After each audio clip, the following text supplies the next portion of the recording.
The unannounced and surprise rally staged by the INC faithful at the EDSA monument beginning at the wee hours of this morning caught the MMDA completely unaware. Still, the MMDA traffic enforcers and personnel cut the rally-goers so much slack, respecting their rights to assemble peacefully despite the disruption of traffic and getting in the way of the public commuters. Our JM Thompson has more on the MMDA's plans to reroute traffic and decongest the EDSA carousel or busway tomorrow. The MMDA did not expect the sudden influx of a group of individuals since this morning near the People Power Monument. Past 3 o'clock this morning, rallies started together. According to some participants of the protest, they came from different parts of the country. They claimed their participation was voluntary in order to fight corruption. Kami po ay nakipag-coordinate sa QCPD. Dahil sa amin pong end sa MMDA, wala pong pasabi, walang coordination. So, agad naman pong pinuntahan ng QCPD yung mga relista. At it appears po na wala pong permit dahil sila po mismo hindi nila alam na merong ganoong pagtitipon po dyan sa People Power Monuments. The stretch of EDSA White Plains was also filled with vehicles that belong to their group.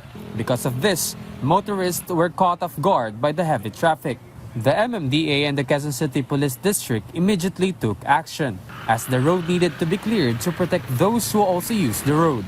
Nag-coordinate na po kami kay Chief PNP at amin pong napagkasunduan na itotow po lahat po ng mga nakahambalang na illegally parked. Yung iba po na may driver na paalisin ay titikitan.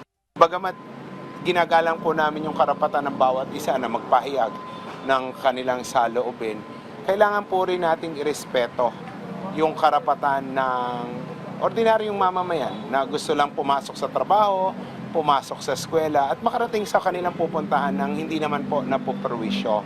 Chairman Artes further emphasized that daily wage earners could possibly be affected and might face wage deductions due to being late or absent caused by the heavy traffic.